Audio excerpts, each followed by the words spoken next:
Dobrodošli in lepo pozdravljeni v tem kar obilnem številu na današnjem simpoziju.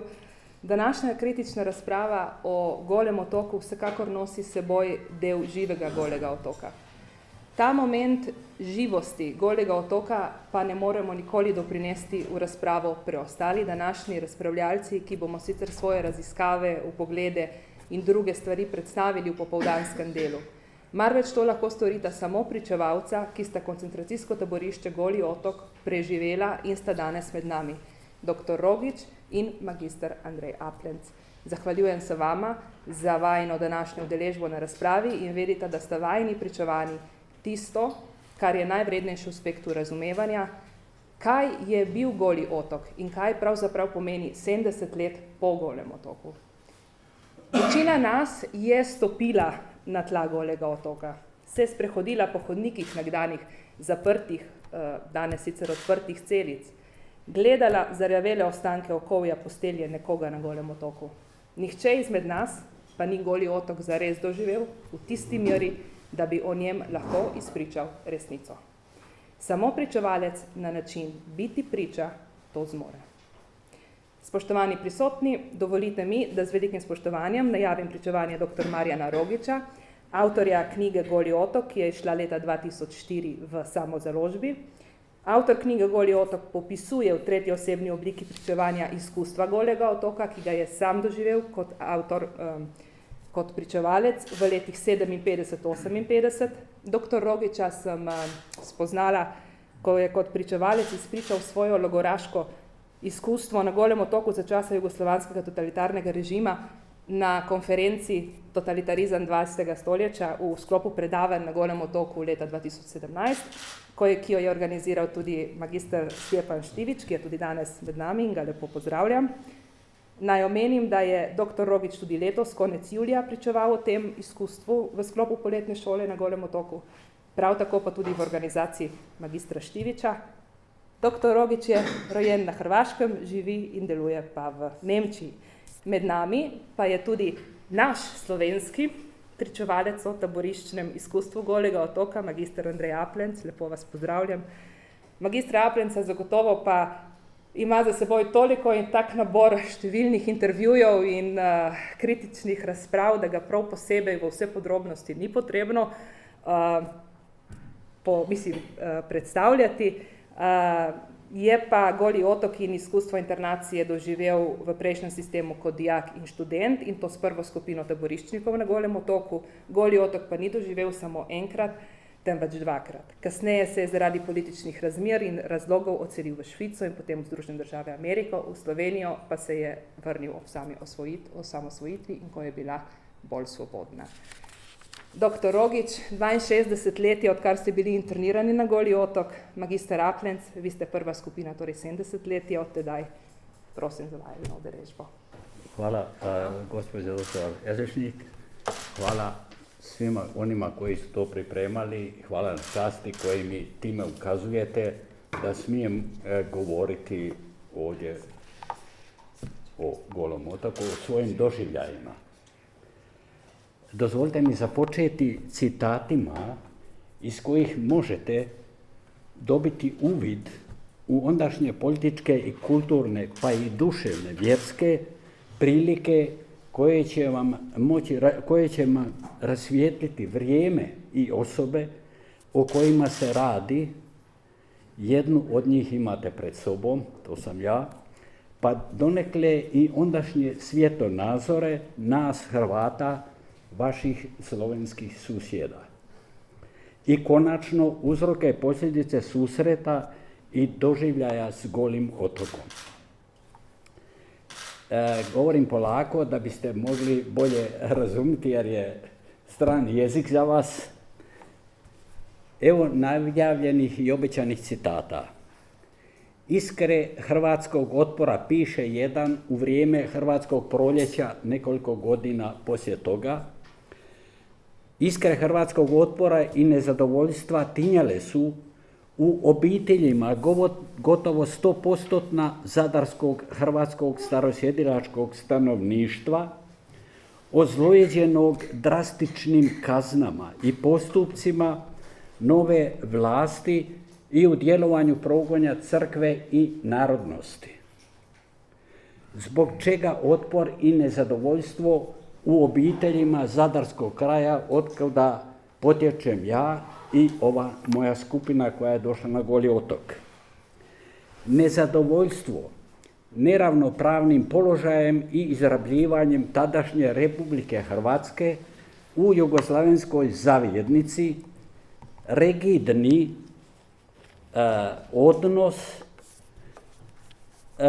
drastičnim kaznama i postupcima nove vlasti i u djelovanju progonjene crkve. Znači, to je rigidni vjerski i položaj hrvatskog jezika, izgradnja Zadra kao vojničkog grada s jugoslavenskim obilježjem. I sada navodi među ostalima koji su u razgranjanju iskre u plamenu hrvatskog proljeća pomogli i našu skupinu gimnazijalaca godine 1957. u Zadru. To smo bili. Počujemo samo riječ rigidni, što ju u ovome citatu spominje i dajemo hrvatsko, odnosno slovensko značenje, što znači oštar, surov, krut, odnos prema crkvi, hrvatskom narodu i hrvatskom jeziku. Drugi oštar iskaz, drastične kazne, drastičan, grub, neotesan, krepak, žestok, koji jako i naglo djeluje proračunan na efekt. Situacija ekonomska, kulturna, vjerska, pogotovo hrvatska, nije bila ružičasta. Mi, đaci ondašnje Zadarske gimnazije, potječemo upravo iz ovih obitelji koje smo i naveli u ovim citatima. Bilo je vrlo teško i bili su zaista teška vremena, teško doba, ono koje nam nije ništa lijepoga obećavalo, poslijeratno vrijeme. Izgradnja Zadra kao vojničkog grada s jugoslavenskim obilježjem. Očitovati hrvatstvo, izjasniti se Hrvatom, bilo je kažnjivo. Hrvatska povijest, hrvatska književnost bili su potiskivane. Navest ću samo jedan primjer. Ako je netko zagudio potiho pjesmu Oj ti Vilo Velebita, koja je bezazlena, ili Ustani bane Jelačiću, stajalo ga 6 mjeseci zatvora, stroge kazne. Mi mladi ljudi osjećali smo se, govorim o nama, našoj skupini, pripadnicima crkve i naroda. Očitovali smo i vjeru i narodnost ujedno. To nas je kovalo, skupljali smo se, tiskali čvrsto jedan uz drugoga na riječima i konačno na djelu. Diskutiralo o tim stvarima i pitali se što nam je činiti. Oduprijeti se sili, nasilju jugoslavenskog režima, strahovlade koji nas steže, ne da nam slobodno disati. Političke prilike 57. dogodilo se u travnju, onda atentat negdje u inozemstvu na Antu Pavelića i sad se stvorila u cijeloj toj atmosferi jedna hajka. Što će reći, bili su hajka, da rastumačim riječ, bili su čini kojim se ugrožava nečija tjelesna i moralna sigurnost. Hajka nije bila samo na toga, tobože zločinca i na to, nego to je bilo poistovjećeno s hrvatstvom. To znači svaki onaj koji se osjećao Hrvat u ono doba bio je taj zločinac. Jeli. Sve škole, pogotovo naša gimnazija, nije imala drugih razgovora tih dana, osim te hajke na vike na to naše, na te, odnosno prenos na nas koji smo dijelovi tih obitelji i toga. Hrvatstvo se gazilo, ismijavalo, izrugivali su. Bili smo u srž pogođeni, uvrijeđeni tim načinom, to nas je bolilo, to nas je revoltiralo. Vrijeđalo nas je, znali smo da lažu, da nismo vjerovali. Tražili smo, iznašli smo se, diskutirali smo o sveme toga i na konačno smo došli do toga da su nas početkom svibnja 57. pritvorili i najprije stavili nas pod član 117 stvaranje protudržavne organizacije i međutim su odmah nakon 2 tjedna to pretvorili u član 118 protiv narodu i državi. Nekog popodneva na odmor šetnji u zatvoru Zadarskom, imali smo svojih 10 minuta negdje se sjesti tamo, priđe nekako da ga ne vidi milicajac, jedan nepoznati meni čovjek i veli mi, čuješ, ako dođete na Goli otok, ne reci za Boga nikome zašto ste. Pa zašto? Oni znaju. Ne, oni ne znaju. Oni uprava zna, ali oni u žici gdje ste vi ne znaju. Jer to je bila takozvana, kako je, tu je naš prisutni profesor Jezernik priča, osuđenička samouprava bila. Jeli? I upozorenje samo da ne smijemo nikome reći da smo kao Hrvati tu zbog toga kažnjeni, da smo se izjasnili i rekli svoje misli slobodno, da smo radi toga, pa i vjere, time je bila posijana u meni nesigurnost, strah pred nečim meni nepoznatim.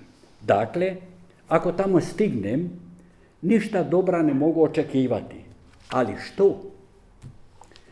Stigli smo u pratnji dvojice milicajaca na Goli otok, u brodom.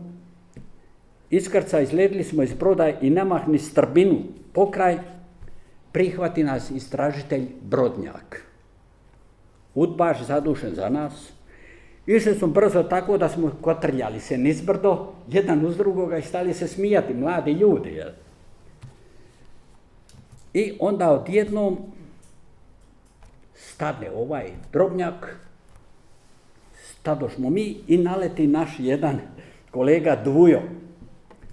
I Drobnjak njega oštrim glasom, zašto si ti tu? A jedan Dvujo, onako kako smo bila je uzrečica na Zadarskoj gimnaziji, onda, nije važno. Jel? A veli Dvujo, nije važno. A Drobnjak će njemu oštrim glasom, Boga mi bit će važno. Onda smo znali gdje smo i što smo. Jel? Drobnjak, oprijeteći glas, Boga mi bit će važno, nas je uzbiljio. Shvatili smo na čemu smo i gdje smo. Vratio nas je u sigurnost, stvarnost, realitet. Dakle, tu smo na Golome otoku. Dašah, čuh, duh Gologa otoka. Nepovoljan.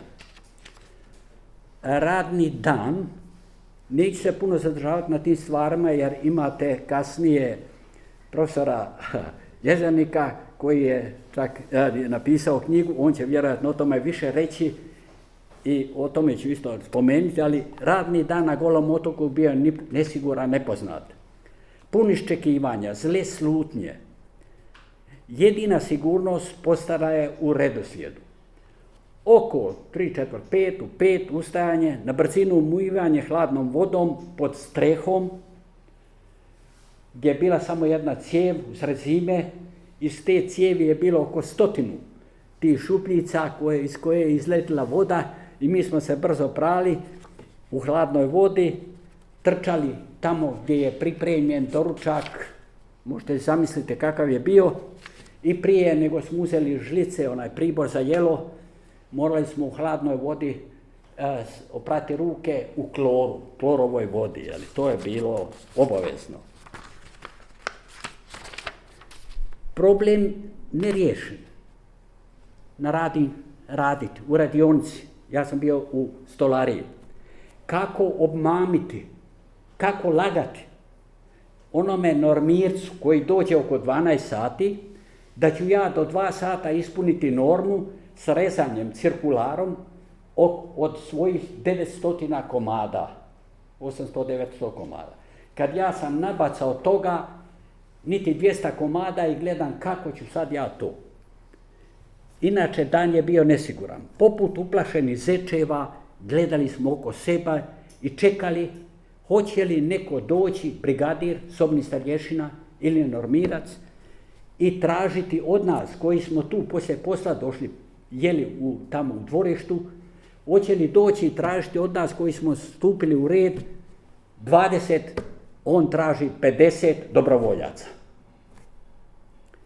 Sve smo automatski činili od tjelesnih pokreta do umnog razmišljanja.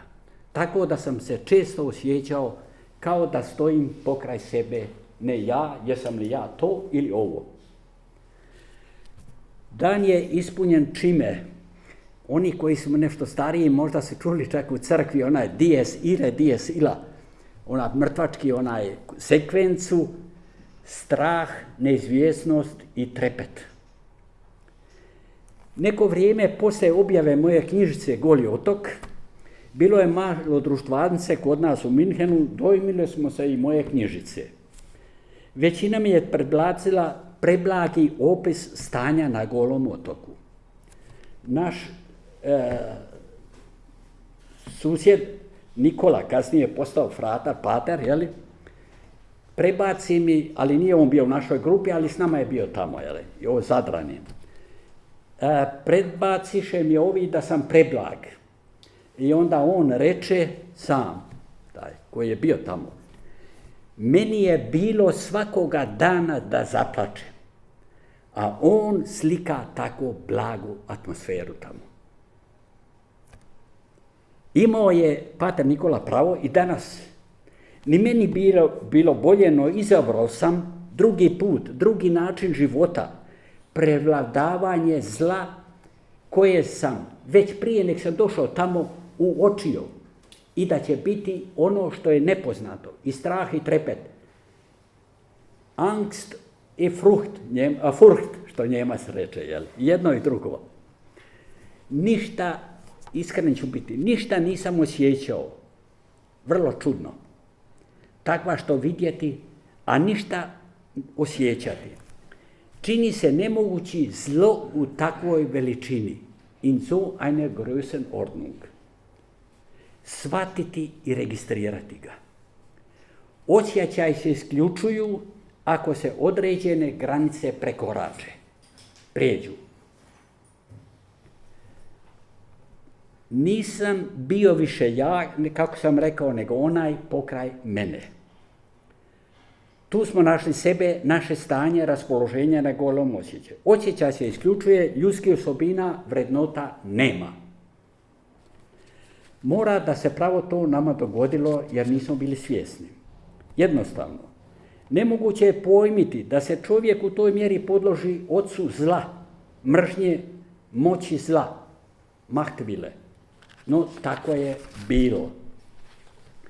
Napomenut ću samo stvar karantena kad smo bili tamo i ono što je mene navelo da budem blag u opisivanju Golog otoka. Nas su izbacili iz karantene, one sobe gdje je bila puna, u jednu gdje je bilo mjesta za 300 osoba i tamo smo našli samo dvojicu kapetana, Srbina i jednog poručnika, Govedaricu se zapamtio ime. Ovaj kapetan što je bio tu jedan, on je bio u Sibiru kao informirovac, došao je natrag, u Beogradu je u vlaku da će izići, 2 druga su ga dočekali, kao što vi pišete za ovoga Jurančića, vi morate s nama ići i odmah s njim u zatvor i na Goli otok. Ovaj Govedarica je htio znati zašto smo, mi nismo smjeli pričati kao politički u karanteni, jedan s drugim. I on goni tamo omo, ja ne znam otkud je meni, kažu, katolici kažu, Duh Sveti, izletilo mi iz usta, udario sam ženu 118 puta. Od djeco moja, kaže on meni, pa i ja sam taj. On je razumio 118 puta da je to član 118 puta protiv naroda i države. I onda on meni reče, znam ja ko ste vi. Ja sam sad čuo na radiju kući, vi ste Đilasovci. I s tim smo mi, kao Hrvati, bili spašeni. Ono što je mene upozorio ovaj u Zadru, Brala, to je bilo gotovo. Mi smo Đilasovci. I on je to nekako prošuljao. To je bio prvi, tako reći, anđeo čuvar. Kasela. Vi, ja ne znam, ali svi znate što je kasela. Kasela, to će vam profesor Jezernik vjerojatno bolje objasniti, kasnije neću naprijed, ali koncem 57.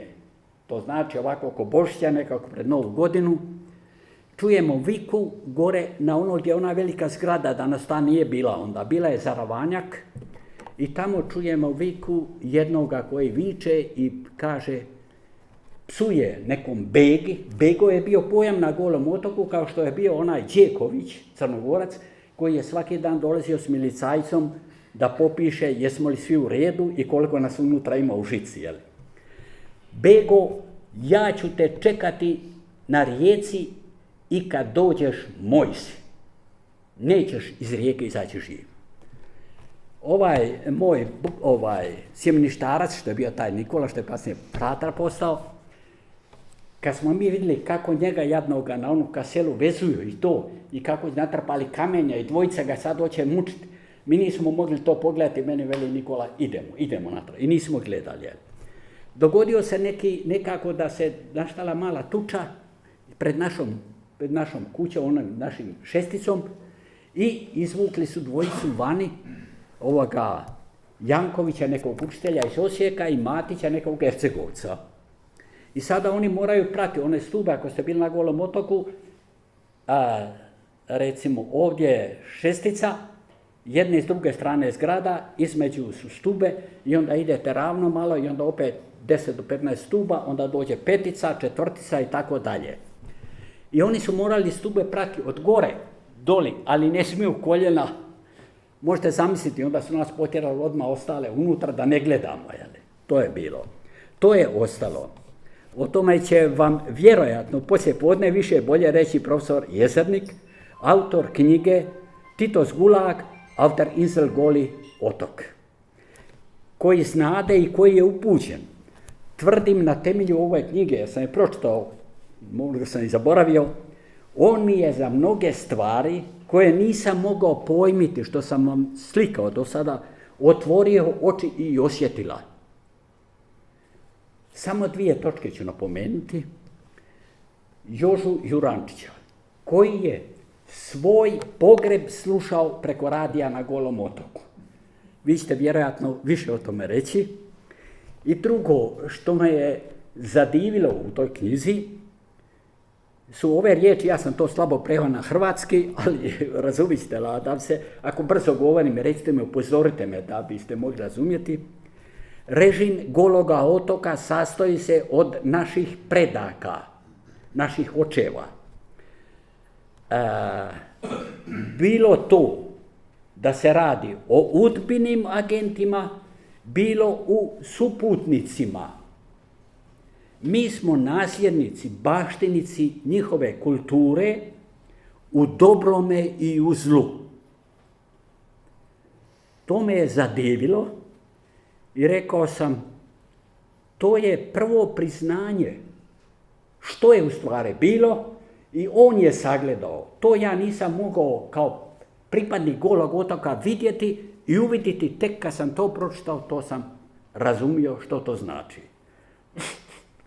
Na Golom otoku je vladala zbilja druga stvarnost.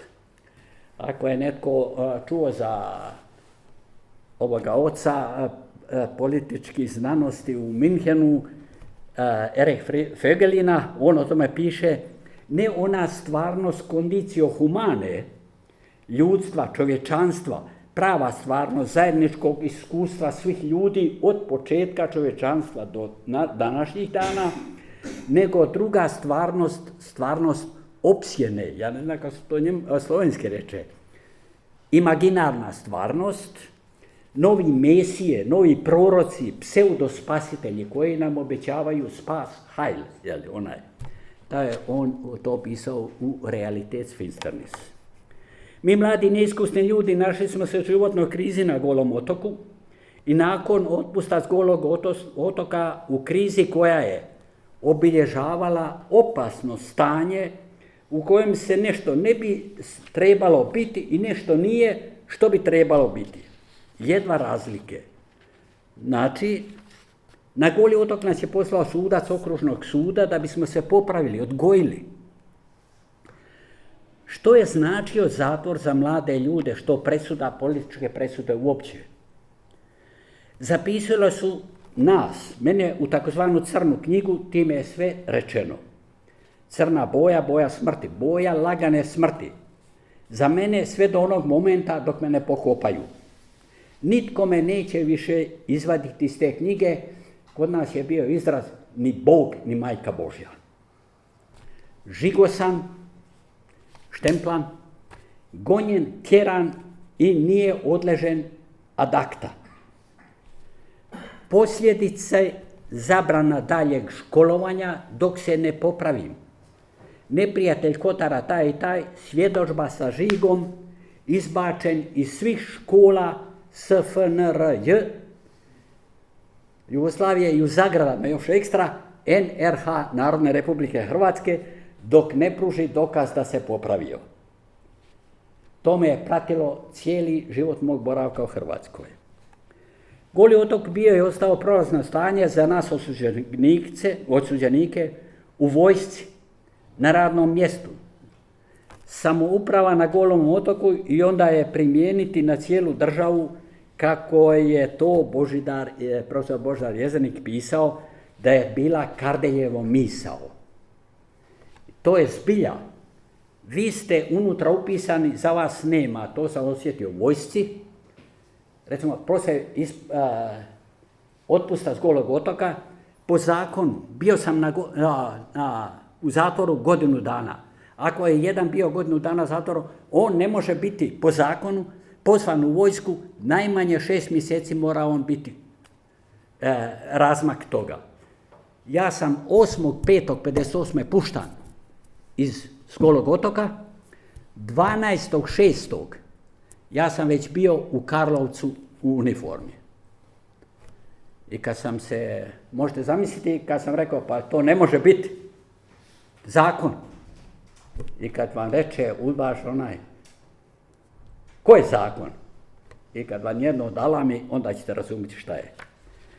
Uostalom, svjestan Gologa otoka postao sam, naglasio još jednom, tek kasnije kad sam pročitao knjigu Titov Gulag, tek tada mi je postalo jasno gdje sam bio i što sam doživio.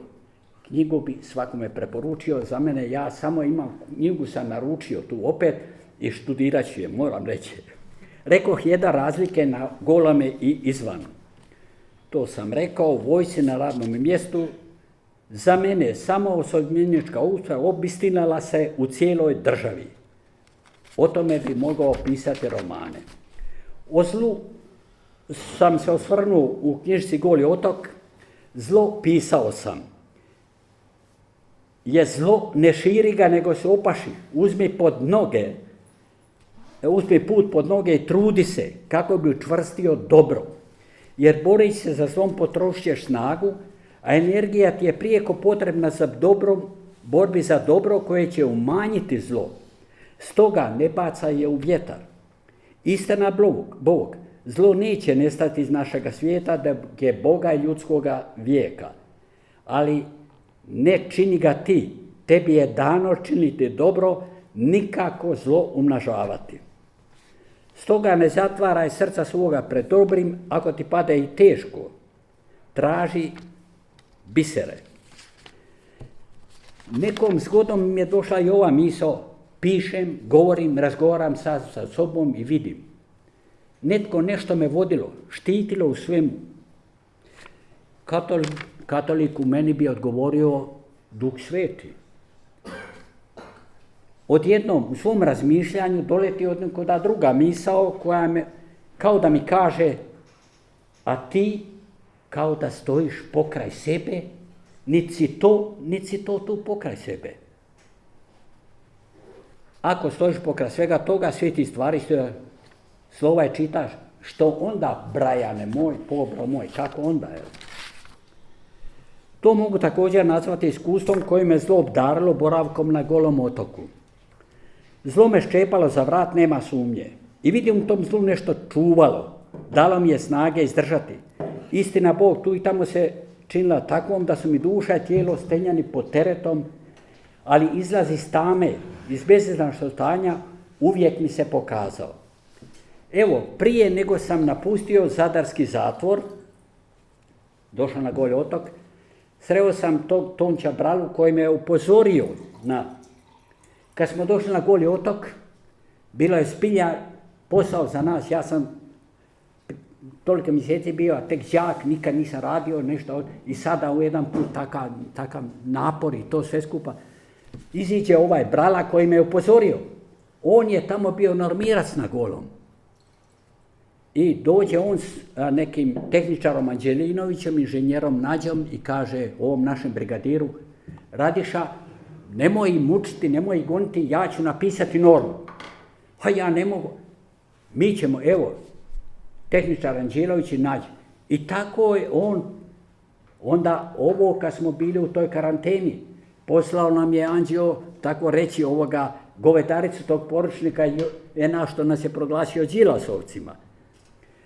I onda Mehmet Gorak, zbog nekih njegovih veza s nekom ženom, djevojkom, štali u Zadru, smo se sprijateljili i bio je on šef radionice tamo. Tako smo čak mogli birati radno mjesto. Promislite te stvari. A neću zaboraviti jednog našeg rođenog iz Velike Gorice sa Plesa, Noršića. To je bio jedan čovjek s jednim okom. On je znao, kad smo imali koju minutu slobodnog tamo u logoru, rođeni smo zvali, ono samo je rekao: rođeni, dođi, pa ćemo zapjevati. Onda je on pjevao ono: tiho pojte maleni slavulji. Onda je znao dirigirati. To je bilo nešto što ne možete vi zamisliti. Kako je to bilo blago djelovalo. Jeli? Tiho pojte. Anđeovski pjev je bio. Iz vlastita iskustva mogu pred vama ispovjediti: ne daj zlu da te pobjedi. Ovih dana, prije nekoliko dana, nije ni znala moja kći da će ovo ići. Ona mi je dala ovo, kaže ovako: lass dich nicht besiegen vom Bösen. Ne daj da te pobjedi zlo, nego odvrati s dobrim.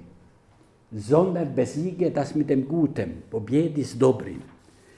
To je ono što bi svakome rekao, da nas je to održalo na Golom otoku i čuvalo do danas. Tražio sam u istini i slobodi i vjerujem da me neka sila ipak čuvala, sila dobra, nazovite je Anđelin, nazovite je Bog, kako vi hoćete, kako vi raspolažete. Ja sam se u to uvjerio i sačuvala me da sam mogao, hvala vam na pažnji, i da sam smio iznijeti svoje misli. Koliko mi je uspjelo ne znam, ali eto, potrudio sam se i hvala vam lijepa.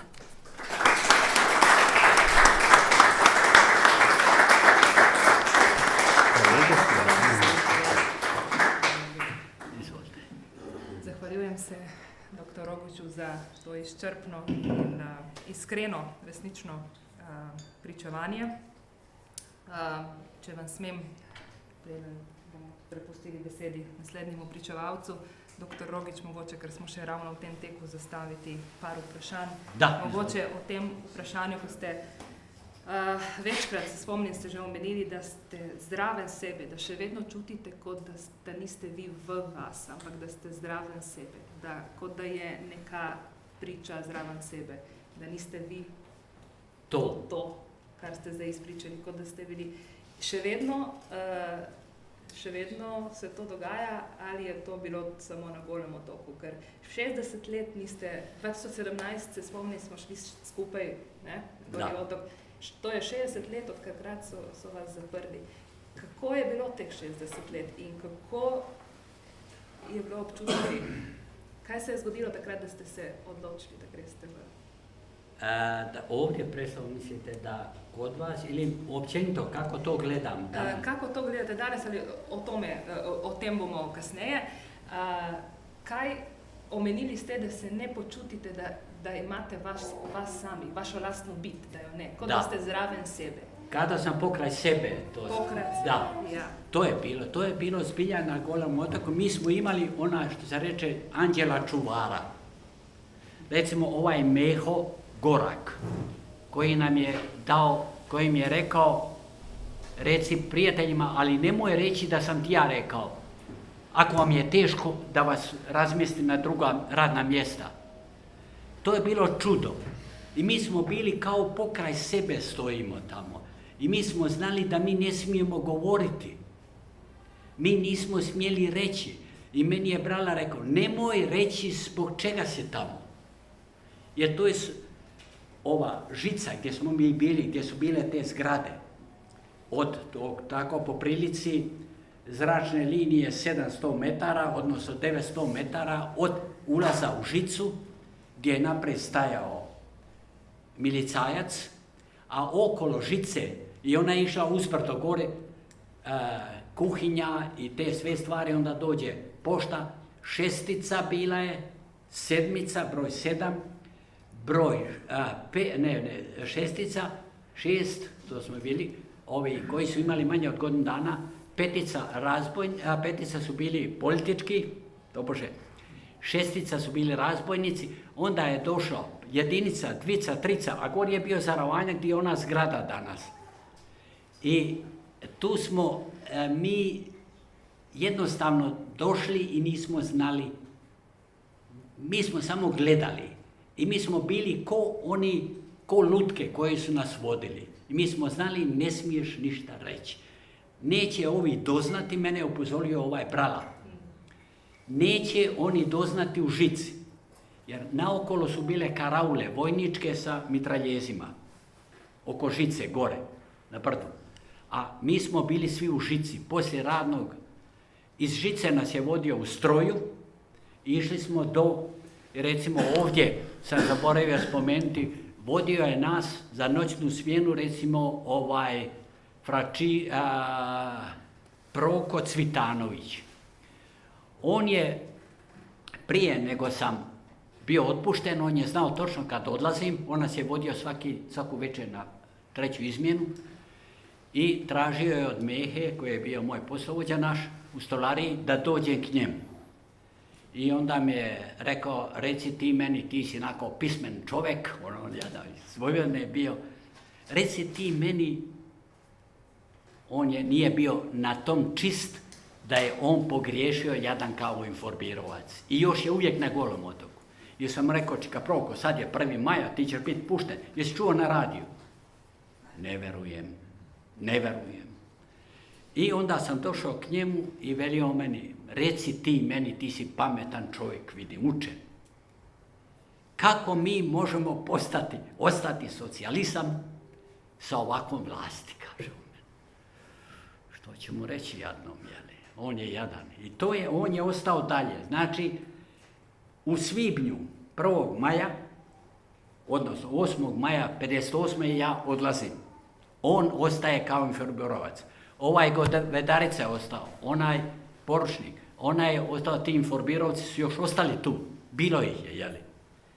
I to je bilo onako, znate, teško, sad ja ne znam, sam li predaleko otišao, se izgubio. Ne, u redu je, sledim vam. Da, to su stvari koje su s nama tako da nismo znali jesam li ja tu i nisam. Ono što sam rekao, pokraj sebe. Osoba koja se razdijelila. Jer smo već nešto čuli o Golom otoku. Ja sam to unutra napisao u svojoj knjižici Goli otok, prvom dijelu gdje je pohodila mi moja mati nepismena koja je došla meni u zatvor i gdje je milicajac potjerao vani. Samo stoga što je rekla, sine, glavu gore.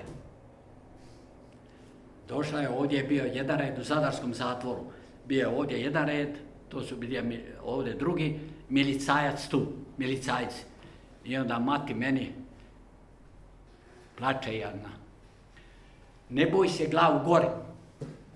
A ovaj je nju onda potjerao. Znate. Torej, ta razčlovečenost, ki se je dogajala... Ja. To je bilo teško.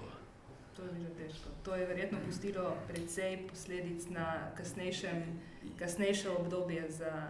Da, i onda i mi smo izgubili zbilja i onda su bile milicija. Oni su nama govorili, što? Najmanje 10 godina, 20 će dobiti. I onda ona atmosfera prije presude, a mi jadni gimnazijalci. Ja sam bio u 8. razredu, niz dvojica bili u 8. Oni su bili u 7. Šta smo mi onda znali, uplašeni i sve skupa. Kaj pa ta molk, doktorovič, tale molk, tale tišina, v katero so vas potem potisnili, da o Golem otoku ne smete govoriti?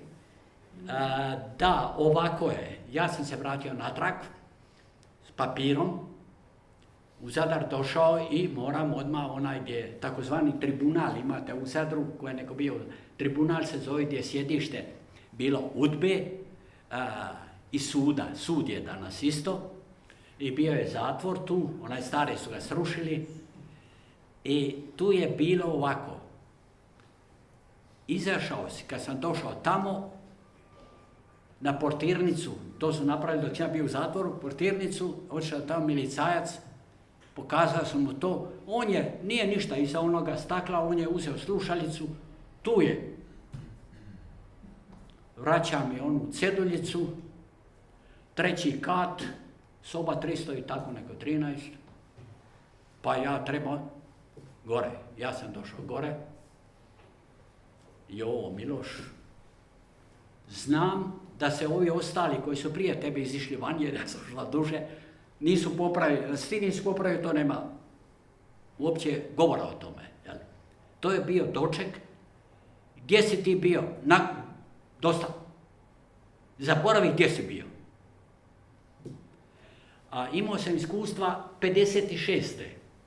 Moj ujak, brat moje matere, on je, priznajem, on je bio domobran i na, kako se kaže, gore na istočnoj fronti su ga zarobili i onda je ušao, partizani su ga stavili tamo i kako je bio vezist, bio je vrstan u tim stvarima, izučen, ostao je, imao je čin poručnika.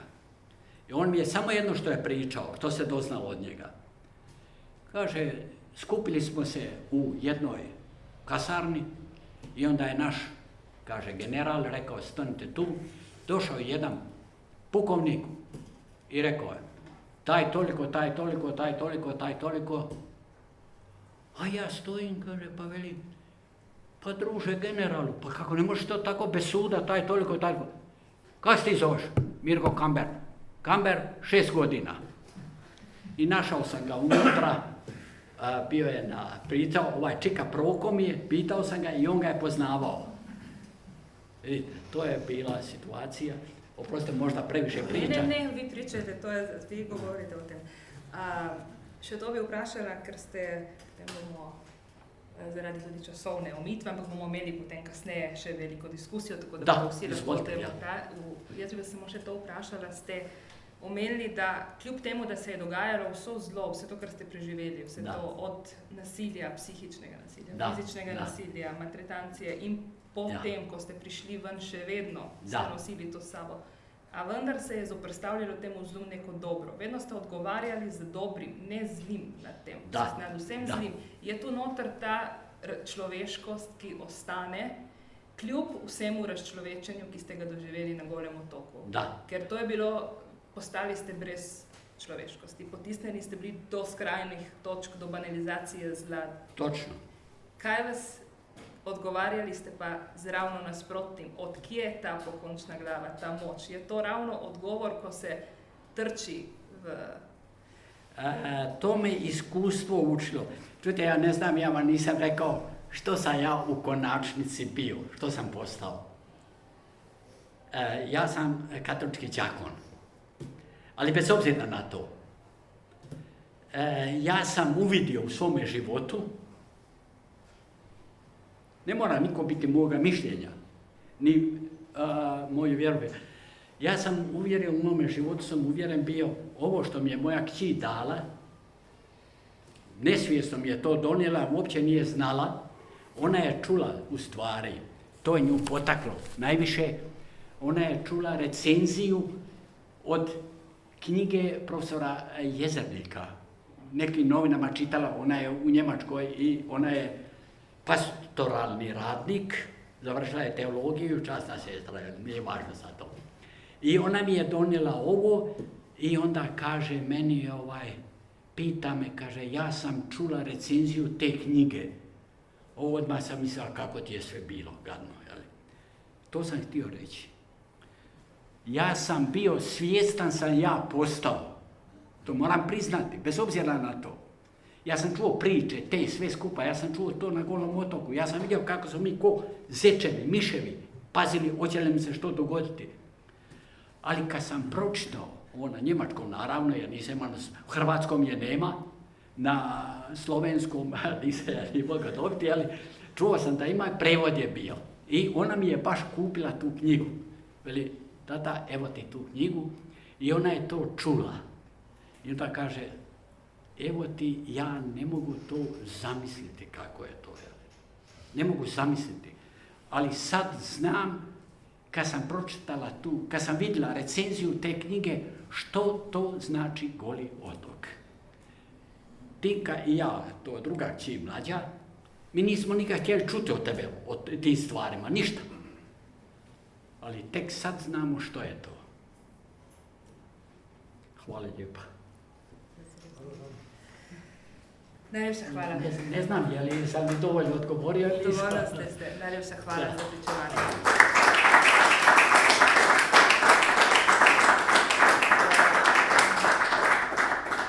V kontekstu naslednje razprave, čeprav bi morali začeti z njo, ker magister Aplanc je bil prvi pravzaprav, ampak navada je, da imamo gosta, da ga najprej povabimo in pustimo v besedi. Magister Aplanc, vi ste doživeli pravzaprav v nekem paradoksalnem in prenesenem pomenu pravzaprav otvoritveni krst Golega otoka.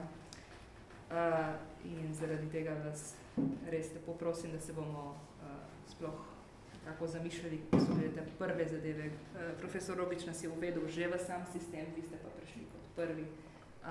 Kako je bila vaša pot na Goli otok in življenje oziroma pravzaprav preživetje na samem Golem otoku? Ja, to je dobro vprašanje, ne? Ampak najprej, dober dan vsem skupaj, ne? Jaz bi začel s tem, da bi povedal, da sem bil v prvi grupi, ki je prišla na Goli otok. To so bili Slovenci in Hrvati v začetku julija 1949. No, da bom sebe postavil v primeren kontekst, moram povedati, da jaz sem bil aretiran kot dijak v razredu in sem bil v kratkih hlačah. Torej, koliko sem bil takrat nevaren za takratno Jugoslavijo, če se lahko predstavljate. Karkoli bom jaz povedal, se nanaša na moje osebne izkušnje. Jaz sem bil na Golem otoku dvakrat, torej od 49 do 50 in potem 52 do 54. Ostalo, kar je, torej, razmere so lahko bile drugačne in skratka, jaz lahko govorim samo o tem, kar sem sami videl. Glavna karakteristika na Golem otoku je bila ta, da je Udba z skrajnimi fizičnimi in psihičnimi napori prisiljevala arestante v to, da so počeli etično in moralno nesprejemljiva dejanja. Torej, to so bili pretepi drugih in ovajanje. Ta metoda, kolikor jaz vem, se popolnoma razlikuje od tega, kar so imeli nacisti v svojih taboriščih in tudi, kar je imela torej, stalinistična Rusija v gulagih. Tam niso nikogar prepričevali, da bi moral biti, da bi moral spremeniti svoje mišljenje in postati lojalen režimu s tem, da bi, kot sem rekel, zagrešil etično in moralno nesprejemljiva dejanja. Zdaj, kako se je to odvijalo, stvar je bila v tem, da že na Golem otoku, vsak je bil poklican občasno na raport torej oficirja Udbe. No in tam je zvečer Udbe te sprašal, ne, kaj pa ta, kaj pa kaj pa ta govori, kaj pa govori. Seveda, nekateri so ob vseh psihičnih in fizičnih naporih, ki jih zdaj jaz ne bom tle detaljno razlagal, klonili, ne. Nekateri pa torej nismo, ne. No in ko so nas pustili, ne, prvič, torej leta 50, po enem letu, smo morali vsi podpisati, da bomo delali za Udbo.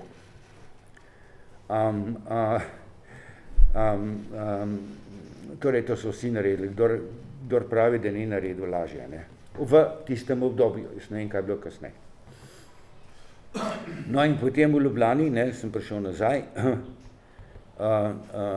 sem moral hoditi na Udbo, pa me je tam torej oficir sprašal, ne, kaj pa ta, kaj pa on, ne. Zanimali jih so samo tisti, ki so bili na Golem otoku z menoj. In to v Ljubljani je bilo kar nekaj študentov, ne, tudi neki profesorjev z fakultet, tako da, in sicer se nisem, z mnogimi se nisem srečal, ampak vseeno, ne. Udbovec me je spraševal in jaz seveda nisem nič tazga povedal, ne, ker to pač nisem hotel narediti, ne. No, potem je pa začel priseljevati, da bom provociral, pa sem opet tega dosti. In jaz sem pač, torej sem pač tak karakter, ne, da ne vem, takrat ne vem, kaj mi je bilo, no, ampak jaz sem vstal, se spomnim, in sem ga nadrl k psa. In sem vstal, pa sem rekel, jaz ne bom tega naredil, in sem šel ven in zelo putna vrata. Seveda sem še enkrat aretiral, jasno. No, zdaj, kaj pa zdaj, ne? Evo, sem bil spet na Golem otoku, ne, leta 52 in položaj, torej razmere so bile popolnoma iste, ne. Čeprav moram reči, da leta 52 je, kot jaz razumem, položaj bil nekoliko lažji, ker pretepi niso bili več dovoljeni, ne. Prej so bili tudi pretepi do smrti, ne. To sem tudi jaz videl.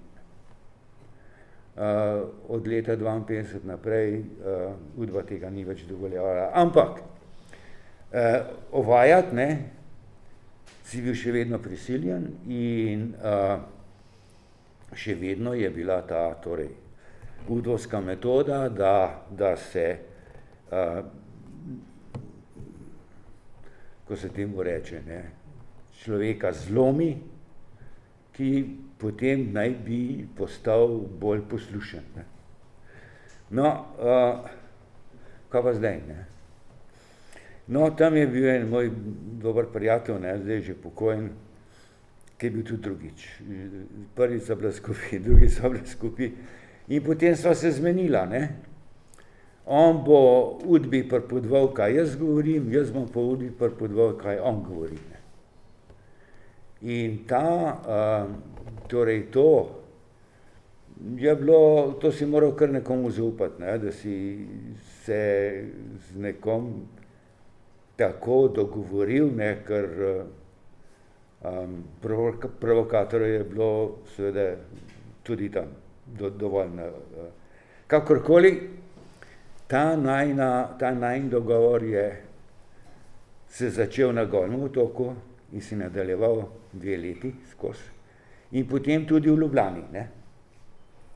Ker je še vedno je Udba hotela od časa do časa govoriti, torej poklicati na raport, pa kaj pa ta, kaj pa No in zdaj, če preskočim, ne, par desetletij, ne, ko sva v 90-ih letih obadva šla na sodišče za to, da bi bila pravno rehabilitirana, ne, je med svojimi dokumenti, ki smo jih morali dobiti takrat od različnih inštitucij, iz arhivov, od policije in tako naprej in tako nazaj, da si dokazal, da si bil res na Golem otoku. To je bilo v redu, to smo naredili.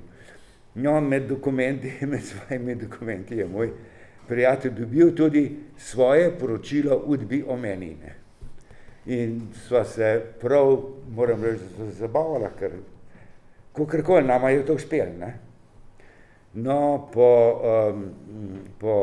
zdaj, seveda, nekatere ocene so, to pravi Dragoslav Mihajlović, ta znani Srb, ki je napisal tisto knjigo, 5 ali 6 knjig v Golem otoku je napisal, jaz imam samo eno, ta prvo. No, v njej pravi, da je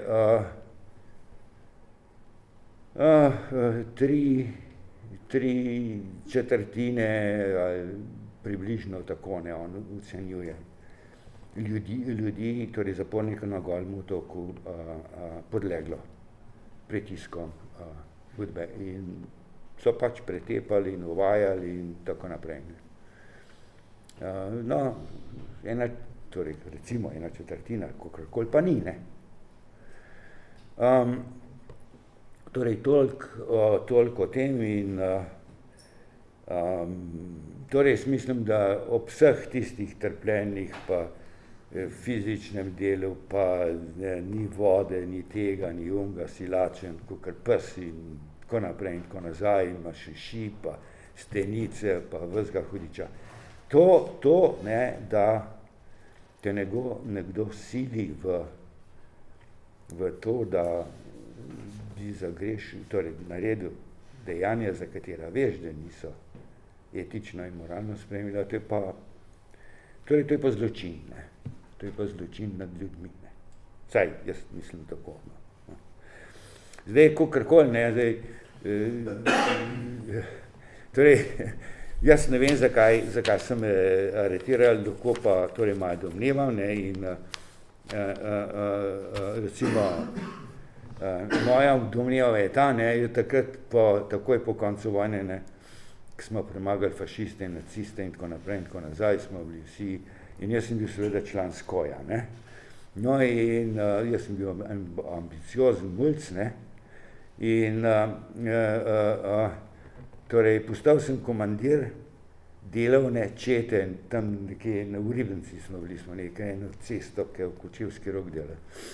No, in so pa k meni prišli, ne, ti fantje pa punce, ne, in so rekli, kaj pa, če bi mi imeli ples v nedeljo namesto marksistične vzgoje. Jo, sem rekel, sploh ne, ni vprašanje, ples. No, v tisti četi so bili tudi ljudje, ki so poročali, kaj se dogaja, in jaz sem bil takoj odstavljen, ne, prestavljen, in meni si to grozno fržmagal, ne, in sem mislil, da ni to pa res, ni svobode, ni tega, da bi lahko delal, kar bi hotel, in sem tako govoril, pa sem me vrgel Skoja in no, skratka, pa sem me pa še zaprl. Zdaj neki, recimo, tehničnih stvari, sej to v glavnem, kdo se zanimal, to veste, ne, ampak to je bilo 5 taborišče, je bilo tam vsega skupaj, ne. Takrat, ko sem bil jaz. To so bilo prvo moško taborišče, drugo moško taborišče, ki je bilo večje, tam, ki je bilo prvo moško taborišče, so bile postavljene potem delavnice, ki še danes stojijo, ne, to so bili veliki obrati, potem bilo eno žensko taborišče na vzhodni strani Golega otoka, potem bilo eno žensko taborišče predstavljeno na severovzhodno stran Grgorja, potem bilo tisto predstavljen na zahodno stran Grgorja, no, in bila je tudi tista, torej proslula Kota 101, ne. Koliko je bilo tam ljudi zaprtih, zdaj se ti avtorji po različnih knjigah, se različne številke imate, ne, kar šteje, ne, imate od 10.000 do 40.000. In kar je zanimivo, ne, da tega še danes noben natančen ne ve, ne, koliko jih je bilo zdaj, ne, porkatiš, ne vemo, ne, tu se prav vsak avtor zagovarja tisto, kar kot že misli, da je prav, ampak očividno to ni v redu, ne, to ni nekaj tukaj naštima. Zdaj tudi, koliko jih je umrl, tam je ni pravijo samo ene par, ne. Stvar je v tem, da je najbrž to krepko preko 200, ne, ker leta 1951 je bil tam torej pegasti tifus, ki so ga prinesli iz Bosne in po pričevanjih doktorja Nikoliča, ki ga navaja ta Dragoslav Mihajlović v svoji knjigi, je čez 200 ljudi takrat umrlo. Zdaj, koliko je bilo vsega skupaj, prav gotovo več kot to. Ne. Poleg tega, seveda, tam so bili pretepi do smrti, kot sem jaz rekel, jaz sem tam svoje oči videl in eni, torej, avtori pravijo, da so bili, drugi pravijo, da niso in tako naprej.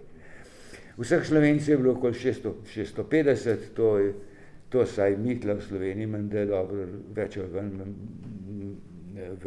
vemo, čeprav da sem bral zdaj, torej, preleto eno knjigo, ki je bila nedavno spisana, pa je bilo 350 Slovencev, ja, pa dobro, no, v redu, ne. Med njimi so bili Cene Logar, ne, Cene Logar je bil znan marksist, ne, predvojen, ki je živel v Parizu, pa podpiral takratne komuniste, ne, Cene Logar je menda polovico svojih prihodkov dajal Kidriču, ne, pa je pa Kidrič zaprl, ne. No, kakorkoli, on je bil tam in je imel zelo hudo. Enkrat je dal intervju takoj po osamosvojitvi. Tam je moral zelo veliko pretrpeti. Potem je bil ta Košir, ne, iz dahovskih procesov, on je bil pretepen do smrti, ne. Tle ni kaj. No, in zdaj jaz bi še tole povedal, ne, ker je zanimiv tudi v današnjem kontekstu, ne. Ne, zdaj imamo te tranzicijske zadeve, ne, milijarde tečejo, vse mogoče, torej, vse mogoče davčne oaze, ne, zdaj, in tako naprej, to je sicer druga zgodba, ampak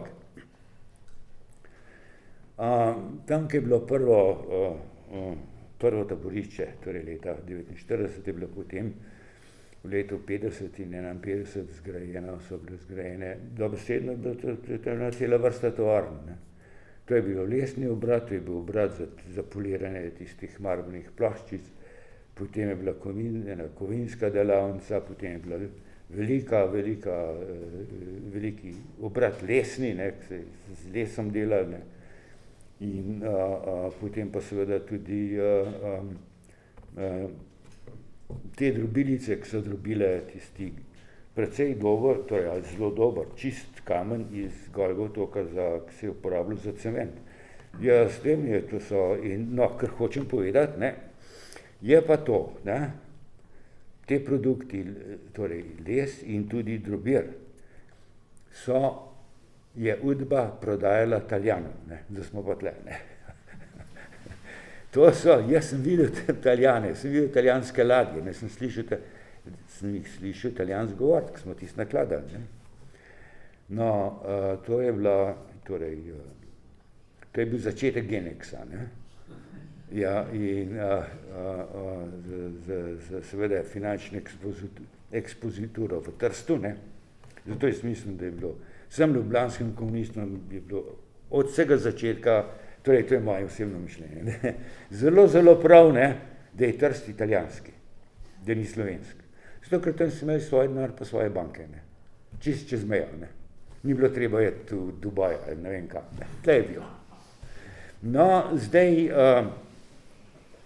to je seveda svoje poglavje, ne,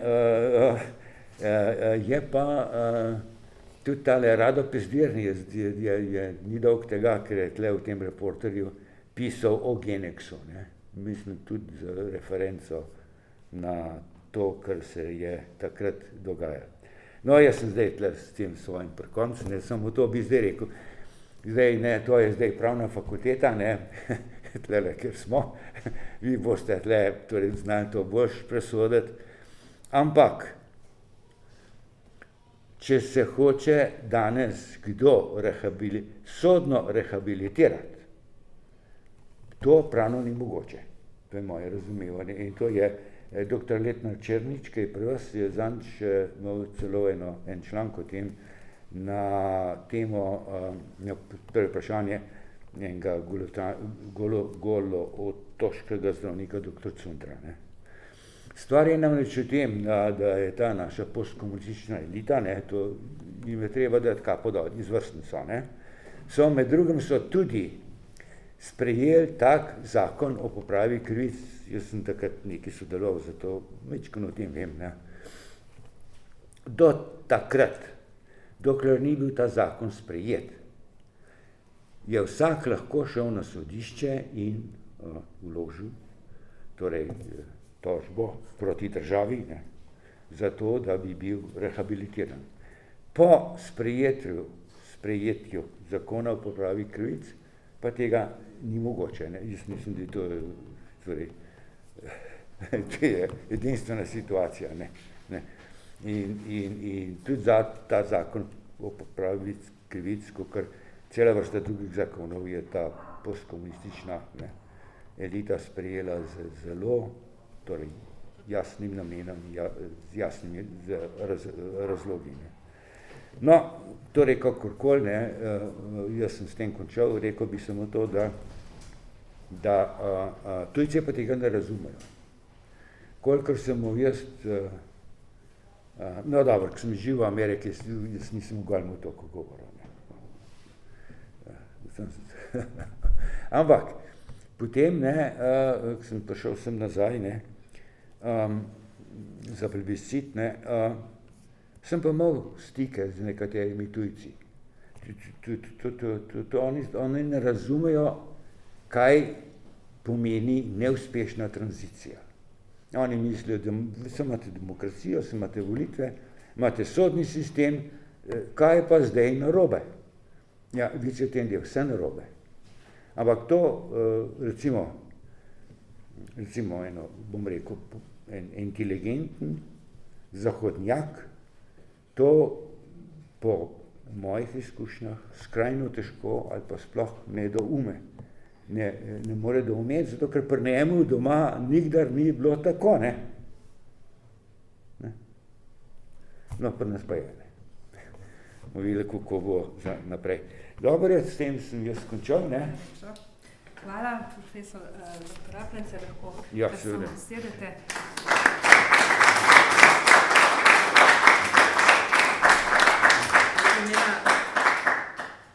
Za vas še mogoče navezovanje na to, kar ste omenili, recimo te sodne rehabilitacije. Kako pa se človek po Golem otoku, če je vajet v prvič strukturo, ki mu omogoča te rehabilitacije navzven, lahko rehabilitira sploh kot človek nazaj noter? Ja. Kako ste vi doživljali po Glejte, to je vprašanje, kaj je nekdo počel na Golem otoku, ne? Zdaj, jaz mislim, da je večina tistih, ki so bili na Golem otoku, torej karko so že počeli potem, mislim, da so vstopili v komunistično partijo, ne? Nazaj. Zdaj, to je, a veste, to je stvar, je dvorezna, ne? Oni so imeli, marsikdo je že imel, ali imel punco, ali bil že poročen, ali imel kakšnega otroka. In kaj bo zdaj vse pograbil, prišel čez mejo, kako? Ne, takrat se ni dal. So bili zgodovinske okoliščine tudi. Ja, seveda, in je bil presenjen, jaz vem, moj drug dober prijatelj, ki je tudi že pokojen, ne, ko sem prišel nazaj, ta prva reč, ki mi je rekel, ja, veš, ampak nekaj te moram povedati, jaz sem vstopil v partijo. Sem rekel, jasen. Sicer, meni so tudi rekli, ne gremo v partijo. Moram pa povedati, da takrat sem se, jaz sem resno ponudil, ne. K meni je prišel sekretar tistega partijskega komiteja na fakulteti in je rekel, ja, ti si eden izmed najboljših 3 študentov, če vstopiš v partijo, ti garantiramo mesto asistenta. No. Jaz sem rekel, ja, viš kaj, malo bom premislil. Ja, seveda, on mi je rekel, mi vse o tebi vemo. Ja, tako je. No, pa moram pa reči, da sem se ustrašil in sem šel v tujino takrat. Ne. Ko partija pa si je pa ne grem, ne. A ne? Ne. Kar je bilo. Ja, zdaj je pa neki, ne, tisti, ki so tukaj živeli, jaz za njih ne morem govoriti, meni ni bilo tle, ne, ampak je bil skozi sem prepričan, en pritisk, ne. Če drugega ne, bi moral tam v partiji, pa nič nismo govoriti, tako naprej in tako nazaj. Jaz vem, vem, no, meni ta Jorančič se bil že omenil, prej, ne parkrat se govorila, tako v zgodnjih 90-ih letih, se poje on umrl. On je rekel, da so čist do konca, do osamosvojitve, je UDBA vzdrževala seznam informiralcev. To zakaj so se toliko bali teh ljudi, ali so imeli pa, nisem imel drugega dela, pa so to počeli, ne vem, ampak skratka, vsi so bili skozi v evidenci. Zdaj, no, še to recimo, ne, z mano je bilo pa drugače, ne, jaz sem potem končal v Ameriki, ne, tam končal študij in tako naprej, in tam sem imel pa mir. In desetletja tega miru, ne, potem pač na človeku, ne, torej meni, ne vem, kako bi rekel, no, ta goli otok je ostal za mano. Je ostal za vami. Ja. Ja. Oba sta, ne, tudi vi, ki živite v Nemčiji, po Golem otoku ste se odselili, vi ste šli v Združene države Amerike, v Švico, v Združene države Amerike. Pravzaprav ta, kako bi rekla, domovinskost, ker na Golem otoku so bili zaprti tudi mnogi, ne, partizani in pravzaprav takrat osamosvojitelji pravzaprav v Jugoslaviji, potem so pa kar naenkrat postali razredni sovražniki, ne. Ta občutek domovinskosti je vendarle potem pri obeh umanjkal potem. Kako ste razumeli vi Hrvaško potem in kako recimo vi Slovenijo, Jugoslavijo in tako? Ja. Mogoče vi. Kako ste se, ko ste odšli iz Hrvaške, vi ste vendarle bili Hrvat, vas je vzpostavljala hrvaška mentaliteta, živeli ste v jeziku, hrvaškem jeziku, skonstituirali, razmišljali ste v hrvaškem jeziku, še vedno razmišljate v hrvaškem? Da, još uvijek. Ali vendar Hrvaška vam ne pomeni domovine? Ali vam pomeni domovino še vedno, tudi po Golem otoku? Da? Ja, to je stvar je u tome da je taj Goli otok u domovini mojoj nastao i da su ga tu posadili. I ja sam to punio sa sobom. Ja ne mogu to odbaciti više. Ja sam dobio sve što sam dobio, to sam dobio od Njemačke, recimo. No, to vprašanje. Se pravi, Nemčija, tujina vam je zagotavljala nekaj, kar vam je to, kar se je dogodilo. Ovdje Hrvatska mi nije dala ono što bi trebala dati, nego me odbacila do danas. Seveda tudi ni bilo možnost rehabilitacije. Rehabilitacija je bila ta, da ne. Kod mene je bilo to, da su meni nudili da bi ja,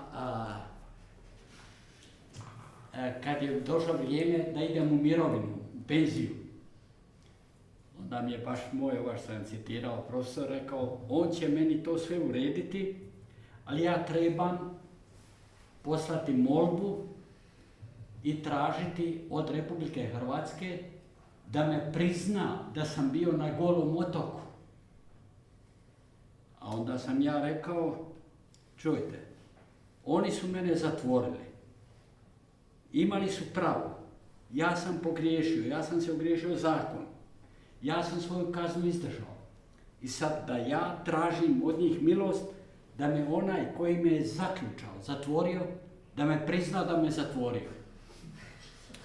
Ja nisam mogao to napraviti. Ja sam rekao, ne trebam, ja sam u Njemačkoj živio toliko godina, ja radio sam, dobio sam mirovinu, ja ne želim pljuniti sebi u lice. To je bilo moje. To je bilo naše iskustvo. Ja sam ostao, možda je krivo to, ne znam, ali to je moje uvjerenje bilo. Kaj pa vaš občutek domovinskosti? Vendarle, vi ste se pa ravno ob leto 90, vrnili nazaj. Ja, za plebiscit, jaz sem se Takrat je tam... bila druga zgodba, ampak do takrat, kako ste pa do takrat doživljali? Ja, torej jaz sem se vedno počutil Slovenc, ne, čeprav dobro, potem dobiš ameriško državljanstvo in tako naprej, ja, ne. Ampak rojen sem pa le v Sloveniji in jaz sem bil vzgojen v zavedni slovenski družini, ne.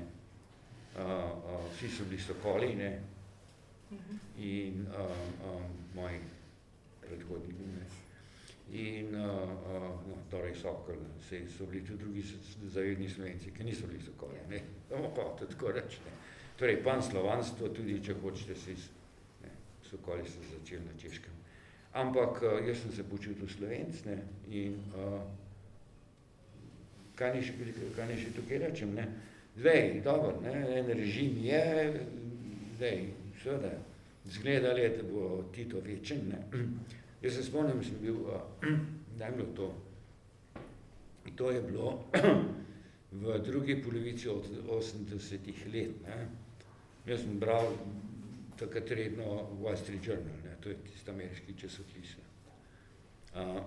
Bolj konservativno, ampak vse.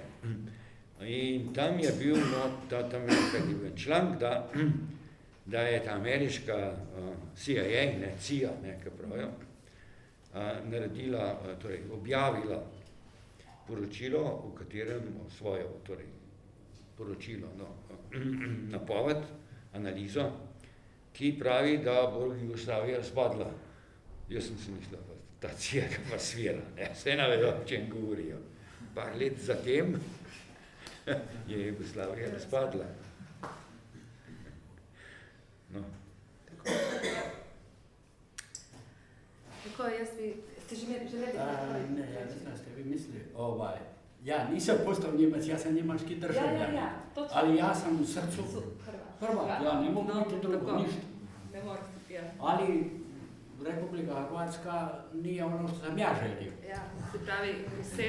To je moje mišljenje i imam pravo na to. Še danes, recimo 70 let po Golem otoku, verjetno v obe državi lahko rečemo, da nista dosegli stanja, da bi rehabilitirali na moralni, etični, pa tudi zakonodajni način, pravi zakonodajni način žrtve Golega otoka. Ne mogu, oni su ga devastirali, razbili taj Goli otok. Ja kad sam došao prije, kad sam bio s profesorom Komelom i gospodin doktor Režešnik na Golom otoku, ja sam vidio da to nije više moj Goli otok. To je nešto drugo. Jedino što sam vidio da je još donekle, to što je bila pošta. I pokraj pošte je bila ta trgovinica. Inače, i ona upravna zgrada. Ona gdje je bila naša šestica, četvrca, one sobe, tako reći, zgrade, lijevo i desno, to su napravili lijepi pločnik i nema ništa o tome. A ono gore gdje je bilo mučilište, to 57. sam doživio tu kaselu gore, to su napravili neku zgradu, pokrilo je to sve. I pogotovo ona, recimo, ona ulazak unutra gdje je bila pristanište, gdje smo mi izišli iz broda doli, to nije bilo ona lijepa je uvala sad, kamen i sve skupa. To je bila strmina, to nije bilo ništa, samo jednostavno gurnula s policajca ova dva doli, nisporto i gotovo. Posebno ko vas pozdravi napis table Willkommen, pa dobrodošli na Goli otok, ne? To je Da, posebno to je za turizam. To je bilo recimo prije, kad smo mi bili, profesor Komel i gospodin doktor, onda je donekle bilo to nešto, iz Senja si mogao ići par puta brodom tamo. Danas nema uopće. Onda mi smo išli brodom na Jurjevo, dole skupa i natrag, ali sad nema, tamo je bila onaj kiosk. Oni ne žele znati što se im očevi radi. Ono što je profesor Jezernik stavio, da su to naši očevi, iako sam ja trpio od njih. I oni koji su to radili i oni koji su na njima radili. Ne možemo iz kože. Vi imate svoju slovensku državu i to je u redu i vi morate odlučivati sami kako je. Ali u Hrvatskoj nemaju, vidite da tolika, tako mogu povezati taj nesretni Bleiburg i te stvari, da Hrvatska država nema interesa za to, ne želi to dirati. To je za nju oštro, prevruće. Zato što su to njihovi očevi. Ja ne znam, ima li Slovenija u ustavu antifašizam? Ima li Slovenija antifašizam? Jedino Hrvatska ima u svome ustavu da je građena na antifašizmu. A antifašizam je Josip Broz Tito, Đilas, Ranković, Moža Pijade, to je taj oci antifašizma. I onda nije nikako čudo ako Srbi kažu mi smo još u Jugoslaviji. Oprostite, što lično.